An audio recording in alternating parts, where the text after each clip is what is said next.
That's like my biggest accountability moment I've had, like, getting older, is like, your emotions are your responsibility. Like, that's like my biggest thing, is like, they're nobody else's responsibility. It's all, that's, you can't control anything in this life besides your emotions and your reactions to things.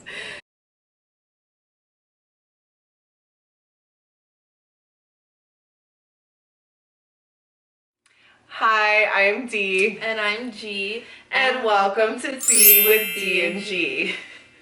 Tonight we're substituting tea. Having a little wine, giving a little spooky vibe. We've got our skeleton glasses. Yeah. What's funny is I bought some wine earlier and I didn't think about it being your Friday, but I was just at this like really cheap grocery store. They had nice bottles of wine for like $7, so I was like, I'll just get some for whenever I want it. But I didn't even think that you would want to do it tonight, so I didn't bring it. Well, I had my own calling to get my own. And then I came over and she had her own $10 wine, because I was like, fuck it, hey, fat ass bottle for $10, and I can sip on it whenever. Like, fuck it. We were both on the cheap wine vibe today. So the tea for tonight is, we are gonna be doing a question Q&A type of game deal. It's gonna be shadow work questions, so we're gonna be getting deep into our dark side, our trauma, and just unlock some things, because you know, this journey isn't all bright and positive all the time. In order to get there, you got to go through the dark times. Very, very cliche, but so real and so true. And a lot of people don't talk about their darkness anymore. I feel like everything's all about a highlight reel. So, and before we proceed, I actually sent Garen something today that just really speaks volumes to what we're talking about. And it says, one day you will tell your story of how you overcame what you went through, and it will be someone else's survival guide. And I think that's kind of our mission, and like what we do is like, we have overcome a lot of things in our life, and we feel like we have gained tools in our toolbox to like better navigate trials and tribulations in the future. So we want to share that with you guys, and how better to share like what we've overcome than to like really just dive into our trauma and tell you guys stories about it. So with that being said, so I guess I'll ask you a question first. yeah. I feel like this is an important question for you to ask. It's the very first one, but I feel like it's an important question for her to answer.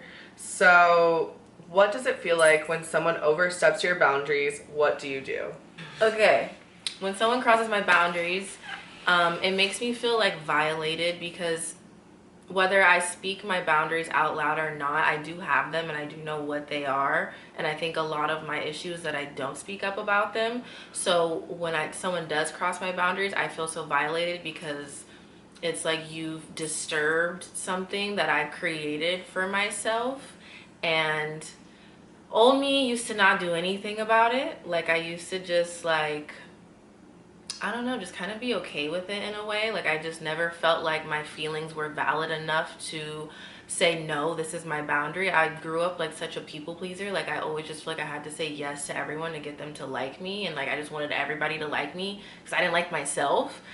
Now that that's different, it's like I'm learning now to like speak up and just say something. Like, even I'm trying to do it in the moment, but even if it's not in the moment, even if it takes me like a day or two to finally say something, I'm just trying to celebrate that, because it's so important to let people know like what your boundaries are and what you're going to tolerate and what you're not going to tolerate. And you know, that's, I don't know, it's just important to me now to speak up, because people take advantage of that if you don't, you know? Yes. No, they will, and they just always go will. as far as they can. You only experience what you tolerate. And so it's one thing to have boundaries and to know your boundaries and to have that set within yourself. But if you're encountering people, places, situations that are overstepping your boundaries and you're not saying anything, you know, this is an outside person, this is an outside situation. So how are they to know what your boundaries are if you're not expressing them, if you're not comfortable with expressing them? So yeah, I just think it's important. Let me ask you one now. Yeah. So moving along. Okay. So Ooh, I like this one. Have you ever broken a promise to yourself? What happened and how did it feel? Yes. I feel like the biggest promise that I break to myself is like with disciplinary things. Like I'll promise myself that I'm gonna go to the gym and then like not go. Or I'll promise myself that I'm gonna work and like set this many appointments and then not do it and like also not like feel guilty about it. And I think I don't know, I feel like it doesn't service you to dishonor your own promises to yourself, because it's like if you can't show up for yourself, like who are you really showing up for, you know? And I feel like that's something I'm like currently learning actually, because I tell myself that I'm gonna do things all the time and I have like this perfect image of myself in my head and like what I actually want to accomplish. But like I generally, on a general basis, don't actually accomplish the things that I know I'm capable of and that I know I actually could accomplish if I just like put in the effort. And I feel like sometimes I allow myself to get away with like minimal based effort in situations where I shouldn't, for sure. So yeah. I feel like that relationship with yourself also pours into your relationship with others. Like if you start being comfortable putting up with the bare minimum effort, like for yourself, you're gonna deal with that with people too. You're gonna be okay with their bare minimum because you're okay with yours. That's tea, bro. That's so tea. And I feel like that was a good question. That was a good question. We're checking ourselves right now, you know? We're looking in the mirror. I feel like also it's just important to, like, it's one thing to have a promise with yourself, like the question that was just asked, but it's like another thing when you put that out into the world and when you want to hold yourself accountable in that regard as well, because it's like now there's other people, and not that many people are watching by any means, but it's just like even if one person is like saying, oh well you said this, and the next time they see you or the next time they check in with you they're like, oh like are you still doing this, that, or the other, and it's like, do you really want to be embarrassed and tell them that no, you're not doing those things that you literally put online that you said that you were gonna do? So it's like kind of like going to therapy or like whatever, just like holding yourself accountable, I think is the best way to like actually create discipline in your life and like actually do things. And so while we're saying this, I will say that I decided like today not to buy another vape. I saw your tweet and I just wanna, I saw her tweet. She was like, my vape died and I think I'm just not gonna buy another one. I'm like, yes, that's one friend off. I will say, I don't judge people who vape because we all have our vices and whatever, I just hit the mic, I'm sorry. We all have our vices, but seeing how quickly like Nick addiction spread and seeing how like literally all of my friends like got into it did scare me a little bit, because I was like, whoa, you know, like we was all weed smokers, now we all smoking nicotine. Like I was so confused, and literally all of my friends do. Everyone at work does, like all of them, especially like my younger friends that I met. I'm like, they're 21, 22 already on it. So I guess I'm passionate and I'm glad, because I'm like, we can't be off the Nick, the weed, the Molly, the this, the this. Can we start knocking some off? Like we can. We can. And like honestly, for me with nicotine, I never really liked it. I think that's the main thing. It's like I never actually liked it. I just became a bit addicted to it during the day because I was working like I was traveling for work, and everybody that I was living with in the house was all doing it, and I wasn't smoking weed throughout the day because I was trying to be focused on work. So I just got in this habit of like constantly doing it throughout the day, and I never did it, and I never bought my own before. Like I would hit other people's when I'm out and like drinking. I still think that's okay, and I'll still probably do that, I'm not gonna lie. I have before, but like when I'm drinking, if you're drinking, nicotine's a good feeling, and like most people can agree with that. Like I'll even like hit a cigarette. Like I won't smoke a whole cigarette, and the same with the vape is like I just like to hit it a couple times, but I did get in the habit of like hitting it all day long, and especially when I'm like working and on the doors, I will smoke my vape all day, and I think it just became like such a habit for me. But honestly, I would rather just hit a bowl once in the morning and feel like just like that minimal high throughout the day, and it will just carry me through, rather than like smoking the nicotine pen all day and be like, I can't smoke weed. Like I kind of told myself, oh, I can't smoke weed, but like really, I'm more myself, I'm more comfortable, I speak slower. When I'm on the doors and I'm super sober and like hitting the nicotine pen all day, like my I'm talking fast, and like that's not great for sales. And so like for me, I'd rather just be on my vibe, and like I've kind of figured that out. So, you know, you win some, you lose some, you have to like figure out yourself. But yeah, nicotine's really bad. It's bad. And the vape is worse for you. Like I honestly, it's all bad. But yeah, it just became a habit only within like the last year though. Like I wasn't really hooked on it. I noticed it like in the last year for sure. It hasn't been a long time thing, but it did just hit the streets like freaking crack in the 80s or whatever they say. Okay. Oof. Oof. Oh, I skipped one good one. What makes you stay in relationships that aren't good for you? I will say definitely like the fear of being lonely, because just having like a lack of emotional support and validation growing up. Like my parents' relationship was so heavy and prominent in my household that like my emotions and what I was going through was never like paid attention to, really. Like they were more about like, oh, here's some sports and here's toys and here's friends to like make you happy. There was never like emotional validation, so I craved that for so long.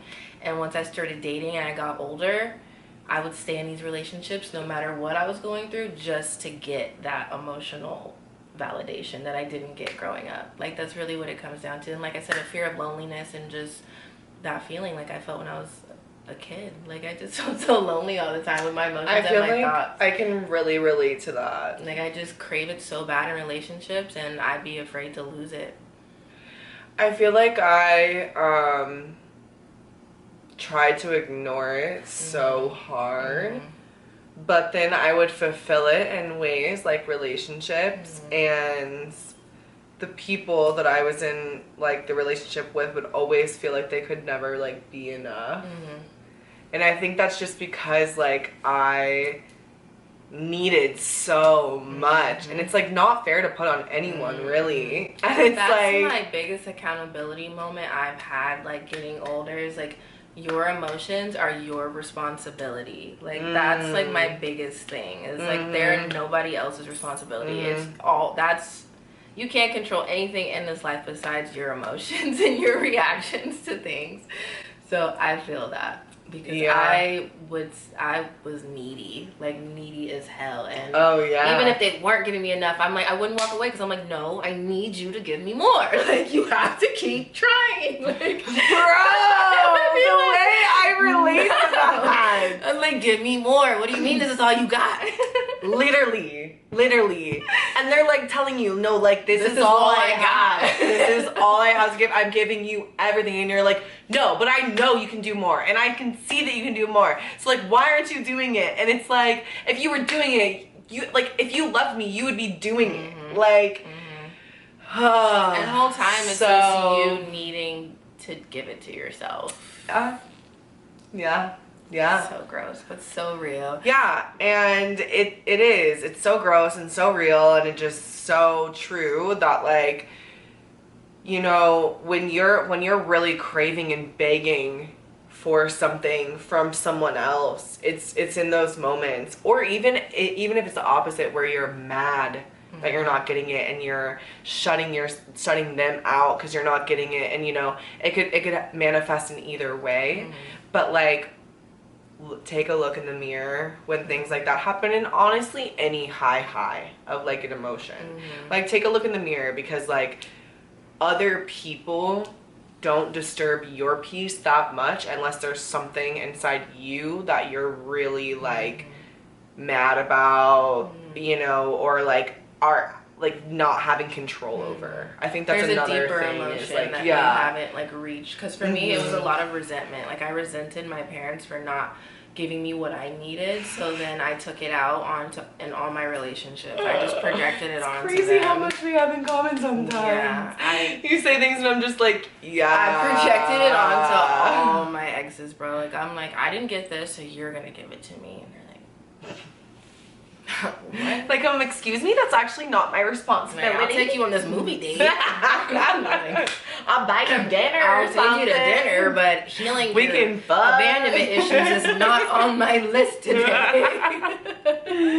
Oh man, and the way we expect it from people is just wild and unfair. Especially the people we expect it from. Like, yeah. I was expecting it, no offense, but like from a 22-year-old. Like, let's be FFR. Let's be FFR. Let's be for real. I mean, I had to check myself. I'm like, Karen, you asking what? You asking who? What? For what? When? Where? It's just not. Where is it? Okay. Are there certain emotions you feel more comfortable with? Why do you think that is? I mean, yes, I guess I feel more comfortable with like positive emotions than negative emotions. Just like in general, like I feel more comfortable expressing them. I don't really feel like it's super necessary to like over exaggerate or like really express all of your negative emotion, because like you're just attracting what you focus on. And so I don't know, maybe to a fault I have a way of like not really addressing like much negative emotion. Like I just don't really think it's necessary to like talk about it or dwell in it or like focus on it too much, because I feel like when you do, then you're just attracting more of it, and I would rather just not, I guess. I don't know, but I think to a fault in like ways where like I don't really also talk about things that like are bothering me. So like I probably should talk about some of it, but like just have better ways of like filtering that out. I don't know. Yeah. See, I feel like that was an obvious question. Like, I don't know, should we talk about it on camera? I feel like it would be good for people to talk about. Where do I even start? Well, I feel like we had like a situation where I was feeling some emotions and you were feeling some emotions, and I didn't know, kind of like the boundary thing, I didn't know like how to speak up and like what to say and tell Danielle how I was feeling. And I'm like the complete opposite of that. I'll just start there and hold myself accountable and say that like I really focus on negative emotions and like dive so deep into them to where like in therapy I'm learning to like focus more on the positives and stuff like that. So I feel like I know that's the reason you were in my life, like obviously since day one, because I've always had to like call on you for like just light when I was just so in the dark. But then recently I was feeling like you were so in the light that if I came to you with just a little bit of dark, that it wasn't being, I guess, addressed the way that I wanted it. I keep forgetting there's a mic there, I'm so sorry. I talk with my hands. I guess I felt like my emotions weren't being addressed and like tended to the way that I expected you to. And I feel like this is just important for us to talk about on camera, because I don't know, this like true friendship comes like through those conversations, you know. Like you can't say somebody is your bitch or your girl like if you haven't had those like uncomfortable conversations in those moments. And I feel like it was just time for us, because we've been friends for like almost 4 years now. I think I was doing the math when we met. think so. It's been a little bit, like it's been some time. I don't even think I realized it. And like, yeah, I think like this coming up, it will be 4 years, right? Yeah, and that's a long time. Yeah, you know, that's a good amount of time to know somebody and them to be in your life. And I just feel like it was that time for that like lesson and that just moment where we had to have that semi-uncomfortable conversation and just talk about how we both handle our emotions differently, and just have a different way of perceiving things and how we're in each other's lives to help bring balance, because I do learn so much from her and her perspective and how she does like focus more on the positives. And I also feel like there's like you said, like stuff you can learn from me with, like, I don't know, just facing your emotions head on and like not running, because I like dive so deep in them, you know. So we're sometimes here. I ignore things to a fault, to where like I probably should get over things, and I probably carry things with me maybe longer than I would have if I had just talked about it. Yeah.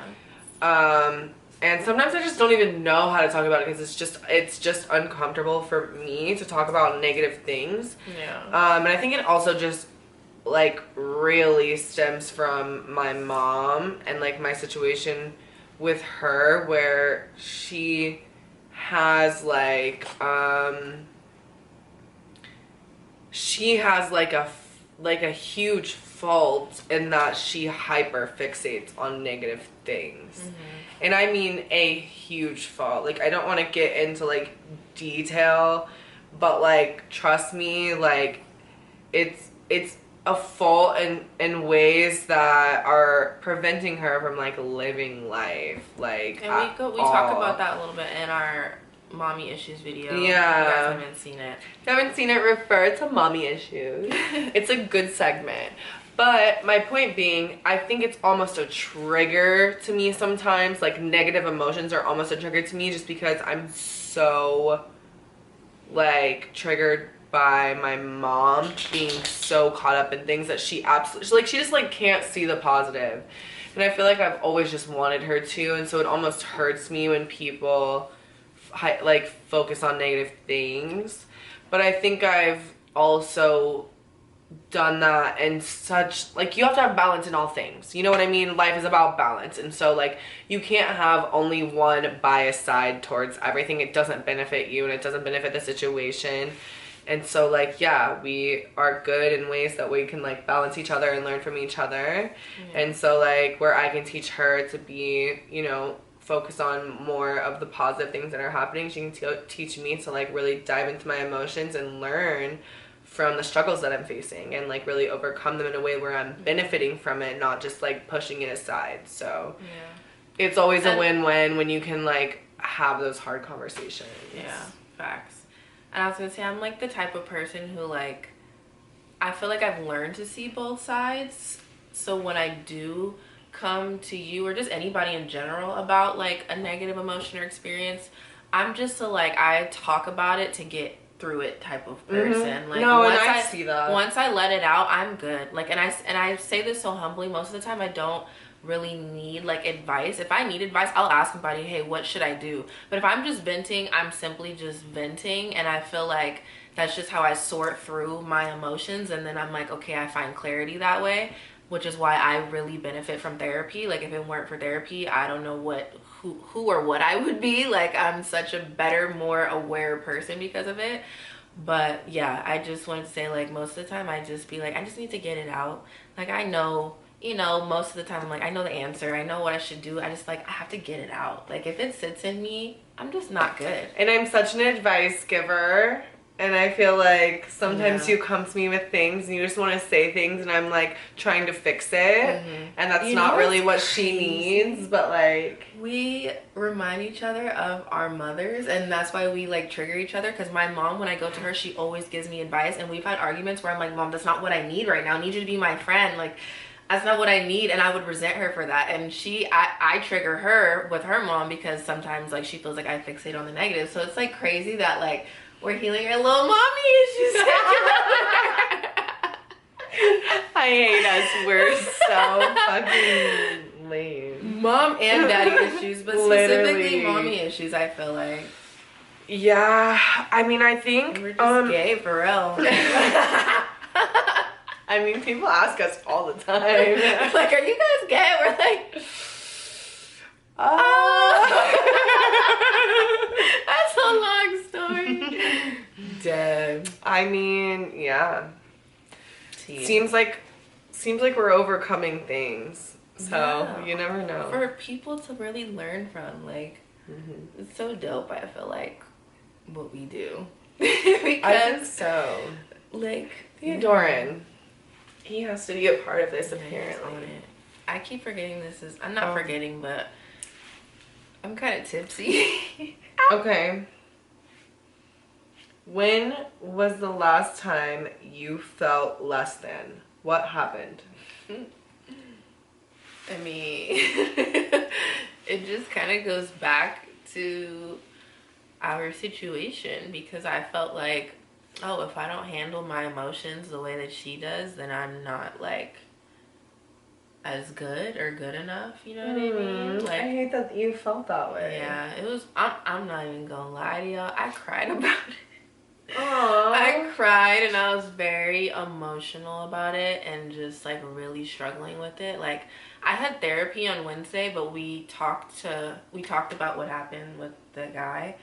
And then I told her, I was like, something else is weighing heavy on my heart. Like, I want to talk about this too, but we ran out of time and we scheduled a whole separate session the next day. So I had 2 sessions back to back just to like figure out how to deal with those emotions that I was feeling. Because I care and I love you so much. And like I said, like when we had our talk, like I want this to work so bad. So when I was having conflicting thoughts, it got to me because I hate, one of the biggest things I hate is loving somebody and having to question them or the relationship. I hate when I have to question it. I like agree. When I'm like, that's my dog, that's my bitch, no questions asked. Like I hate when I have to start questioning people. But old me, like I wouldn't question. Like I would question and then it would make me uncomfortable and I would cut the person off. Now I'm like, that's not healthy. So now I'm like, I question and I like assess and I sort it through and then, you know, I attack, you know, and go in.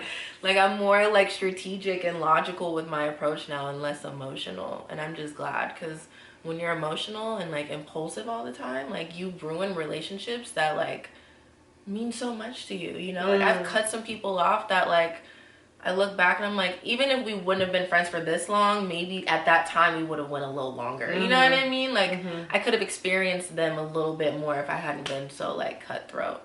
No regrets, but you get what I'm saying, you know? No, I get what you're saying. Like, I'm glad that you chose to talk to me about it because I feel like it really wasn't that big of a deal. And we both realized, like, throughout the conversation that there were things that we could, like, work on to, like, better our connection and, like, better the way that we see each other. And I hope that in the future, if you ever feel like, you know, we differ in certain ways or we have different ways about going through things or handling things or like interacting with situations in any way, that we can always take that as like some way to learn and grow from each other and never take it as something to like pull us apart. Because I feel like there's always gonna come obstacles like to overcome. I definitely feel like that was more my approach this time. Like I knew after having my therapy session, like I knew what it was, you know what I mean? Like I knew, I'm like, this is a learning lesson. Like this is just that moment for us. Like I just felt it versus it being like old times where I'd be like, no, this is like, we're not aligned and I need to cut them off. Like it felt different this time because we have this, you know, we have something to lose. When you have nothing to lose, I feel like you're more impulsive and you're like quick to make decisions. But when you have something to lose, you think about shit a lot different. Yeah, I mean, I would hope so. Not everyone does. And I, like, have past trauma from that happening to me. And so I think it's really important that we have a different approach to conflict in a way that we can actually... Oh, no! No! A different approach to conflict. Oh my god, the way they did that at the same time. They had to shake off the bullshit, right? A different approach to conflict in a way that we can actually heal is so important to me moving forward in this relationship with you, because I mean, I can also say that I felt you kind of pulling away and I didn't want to like bring it up because I knew we would talk about it when you were ready.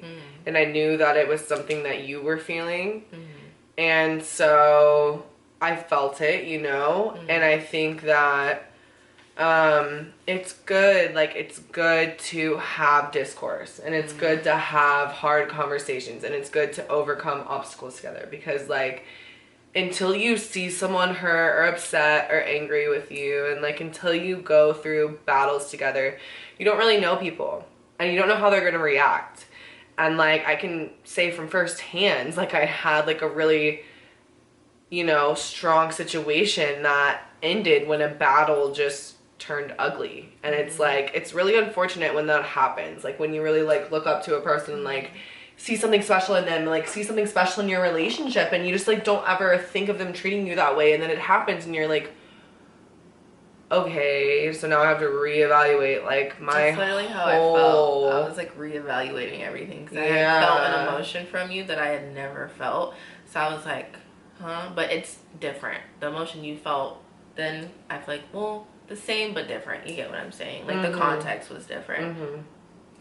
Yeah, but I just think it's also about communication. For sure. I think that all conflict in general has to do with a lack of communication in some regard and a lack of understanding each other.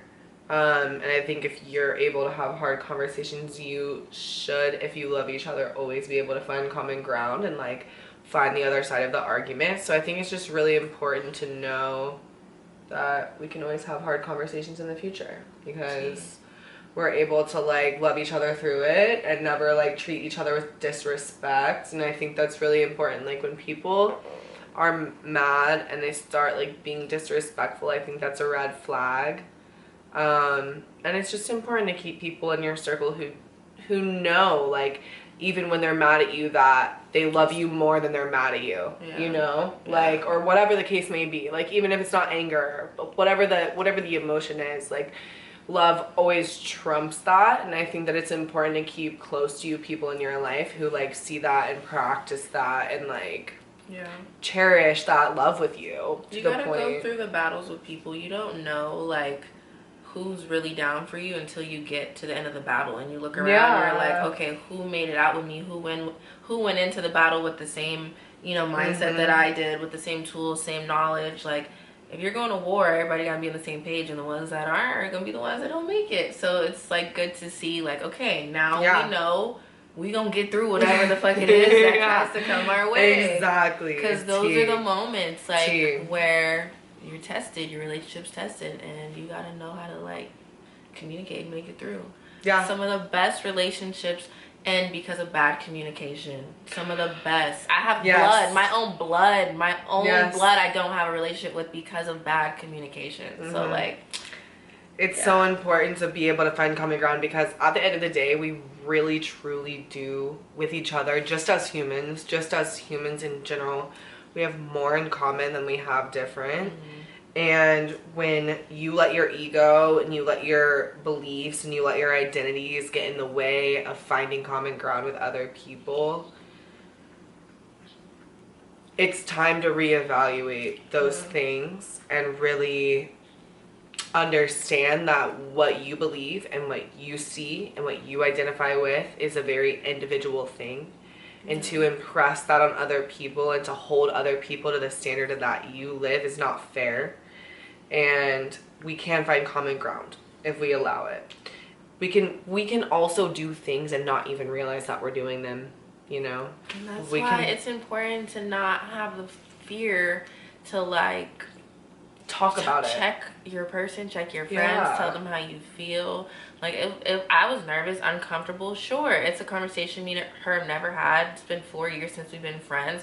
I don't like confrontation at all. So it was uncomfortable for sure, but I'm glad I did it because, you know, like, because we came out stronger, we came out understanding each other better. Never know. It's like a 50-50 chance, you know? It's like you don't say something and you're risking like losing the relationship, or you say something and your relationship gets better. So why not just take the risk, you know? Like, because if it doesn't make it through the hard conversation, was it even worth holding on so tightly to?